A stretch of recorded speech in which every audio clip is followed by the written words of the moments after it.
We're on the road with a Michelin chef. 7 days, 3 pop-ups, 6 total Michelin stars. Come with us behind the scenes on a Michelin-starred road trip up the California coast, from San Diego to San Francisco. We're Anders and Kaitlin, and we travel for food. And in this series, we're on the road with Chef Nick Curtin and the team from Michelin-starred restaurant Alouette. We brought our favorite Copenhagen restaurant to California and curated the ultimate culinary road trip. We'll take you behind the scenes, in the car, in the kitchen, and inside 3 Michelin-starred restaurants to see what it really takes to pull off a fine dining pop-up. This is the San Francisco episode. Buckle up! If you're just tuning into this series, the Alouette team already wrapped up collaboration dinners with Cato in LA, Aubergine in Carmel, and Lilo in Carlsbad. Go back and watch the first 2 episodes to see behind-the-scenes footage from those pop-up dinners. This is the 3rd and final episode in this road trip series, featuring Alouette's collaboration with Birdsong in San Francisco. After an amazing day in Carlsbad, we got in the car one last time and drove back up to San Francisco for the last pop-up dinner. After 8 hours in the car, we finally arrived in the Bay Area. We went straight to Birdsong and dropped off the chef's gear at the restaurant. The next morning, Chef Bleidorn took us to the farmer's market to get inspiration for that night's pop-up dinner. We piled into his Tesla, but of course he didn't drive. We're in San Francisco after all, the land of self-driving cars. It was a gorgeous day in the Bay, and we had spectacular weather as we crossed over the Golden Gate Bridge.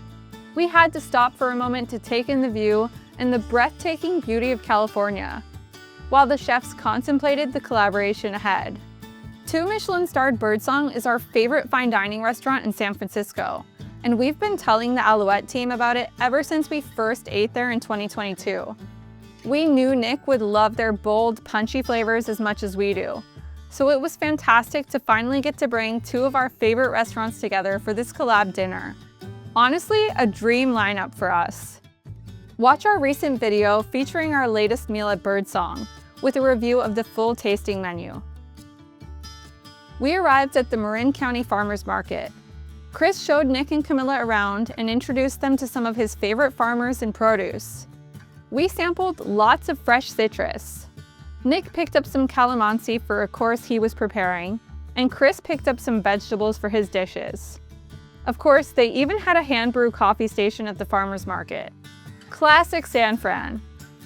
Then it was time to head back to the restaurant and start prepping for service.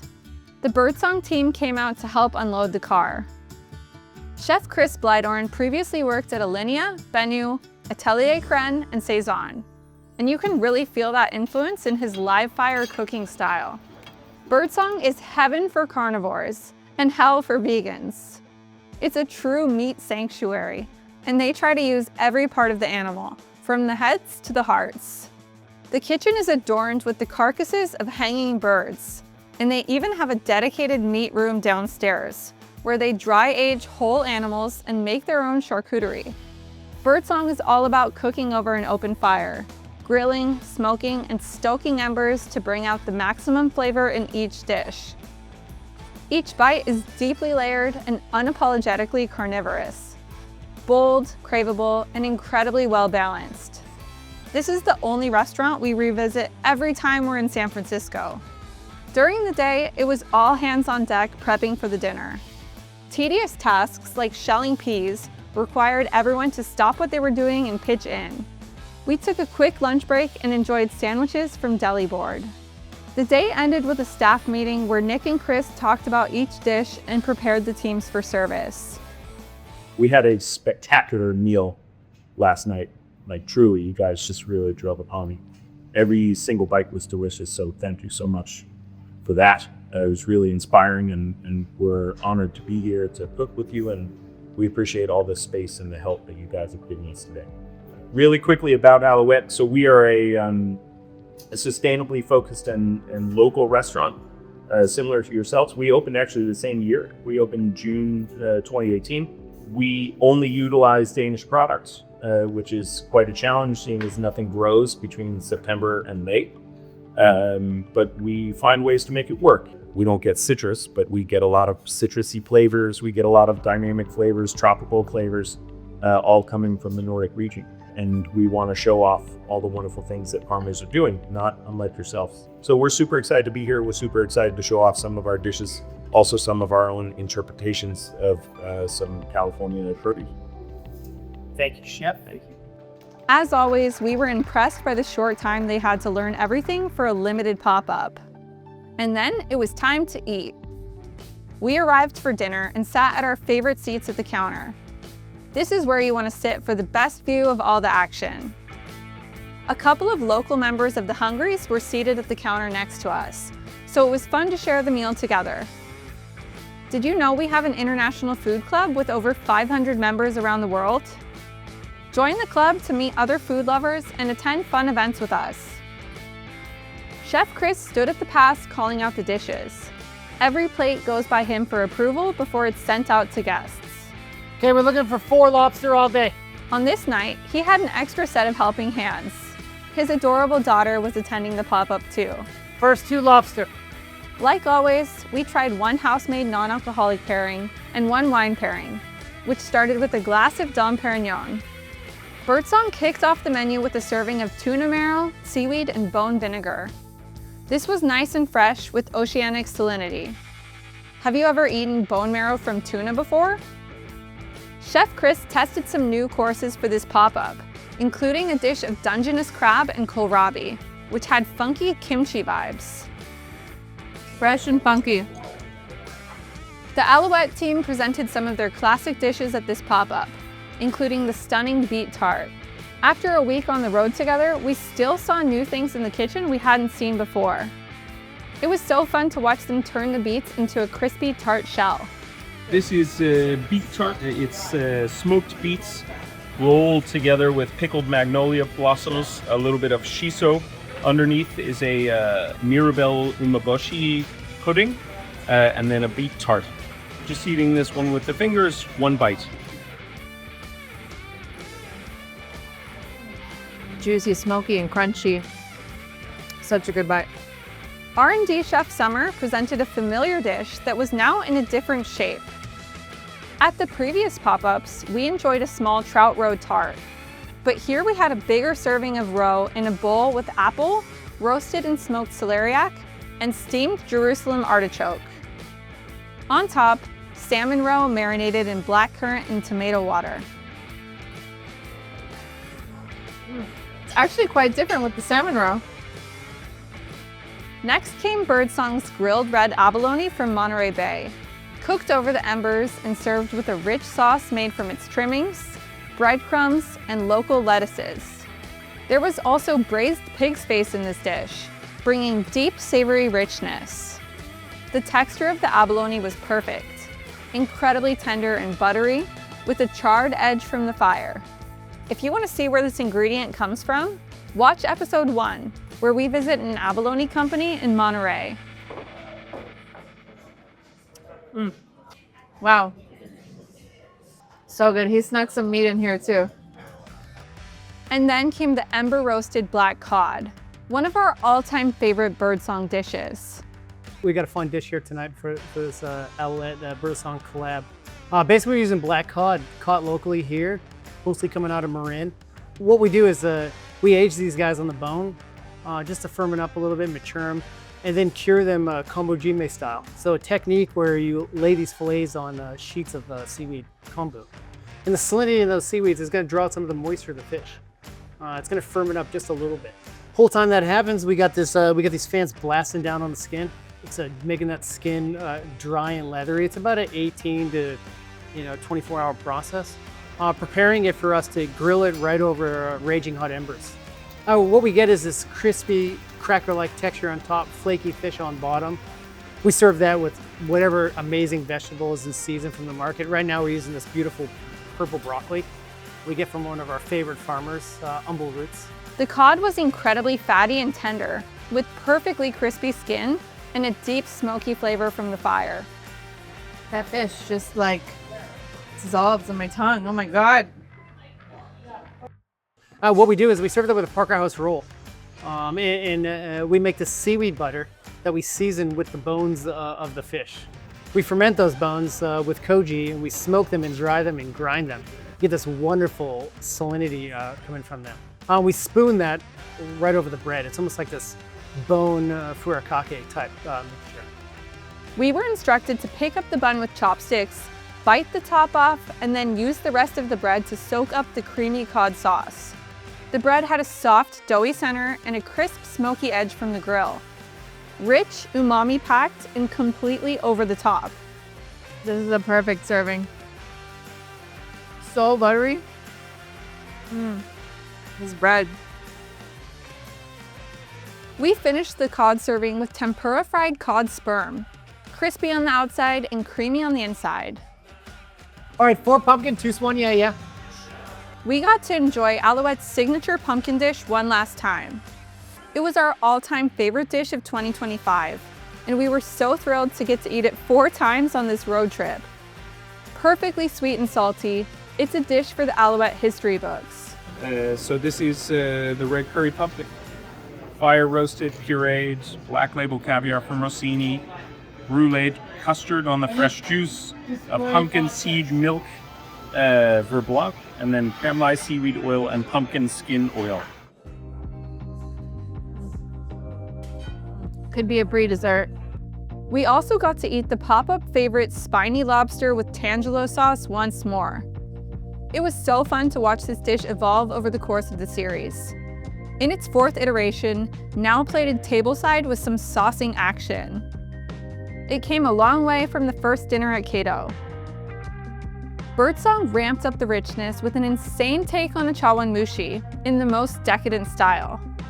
This was an absolute umami bomb. Smoky, cheesy, and over the top. So decadent. Parmesan egg custard. And then a triple cheese sauce. And fresh peas. Then crunchy pea skins. And sweetbreads. This is very Birdsong. And then it was time for their signature dish, the sea urchin cream puff filled with a savory butterscotch. This has always been one of our favorites at Birdsong, and this time they had an extra large uni that Anders got to enjoy. What's the actual question? You're gonna give that dad to somebody. Who's worthy of that?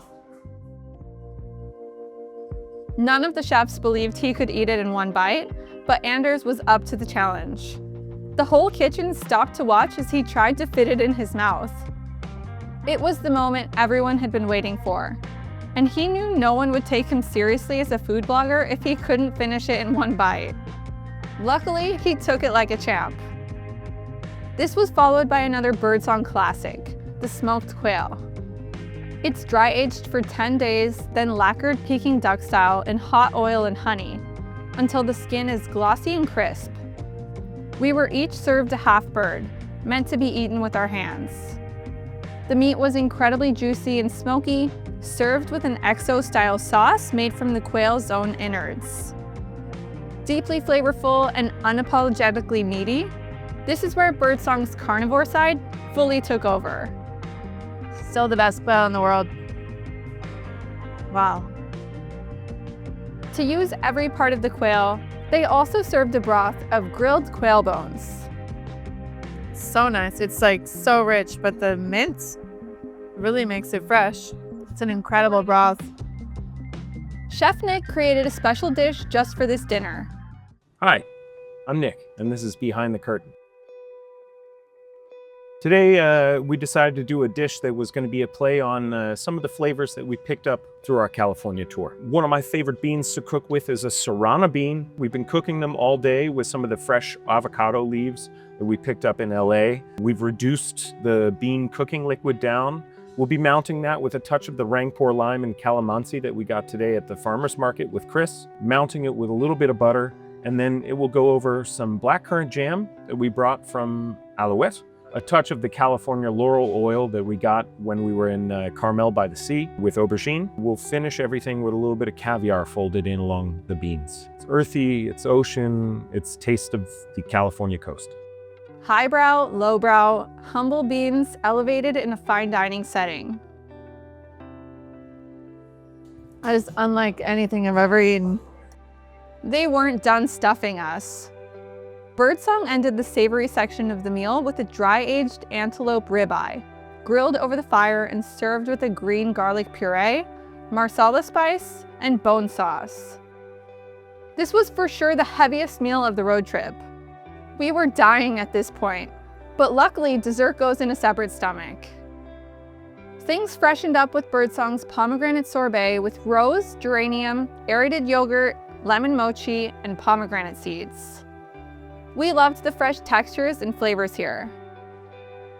Birdsong's final dessert featured a toasted hazelnut souffle filled with creme fraiche and caramel, served with Mount Tam cheese ice cream. After a whirlwind week on the road, Alouette's pop-up series came to a close. 7 days, 3 pop-ups, 6 total Michelin stars. 30 hours in the car, driving up and down the California coast. Countless hours of kitchen prep, late nights, early mornings, and high stakes. At the end of the week, we were absolutely stuffed, exhausted, and filled with the very best memories. Getting a peek inside 3 Michelin-starred restaurants to see what it really takes to pull off a fine dining pop-up was a once-in-a-lifetime experience we'll never forget. We loved seeing all the inspiration that goes into crafting a Michelin-starred meal. All the hard work, decisions about dishes and plating, and changes that happen along the way. We also loved getting the chance to experience our favorite Copenhagen restaurant in a completely new setting. It was so inspiring to watch Chef Nick find inspiration along the road and come up with a unique dish in each destination, working with local California ingredients and flavors, while also showing guests what defines Alouette in Denmark. This series showcased 3 unique California restaurants, all amazing and all extremely different from each other. From the spectacular seaside setting in Carmel, to the breathtaking modern counter dining experience at Lilo, to the carnivore's paradise at Birdsong. Each restaurant brought out different sides of Alouette as well. It was fascinating to see firsthand the different kitchen styles of each restaurant and watch Alouette adapt to the different setups. Every restaurant welcomes the Alouette team with open arms and made the best of a short time collaborating together. This was truly the ultimate culinary road trip, and hopefully just the beginning. Now the question is, when will these California restaurants come to Copenhagen? Will we see them doing a pop-up dinner in Denmark next time? Did you know we have an international food community? Join the Hungries to connect with other foodies around the world. Don't forget to subscribe to our YouTube channel for more food and travel videos. And be sure to follow us on Instagram @AndersHusa and Carnivore. Thanks for watching!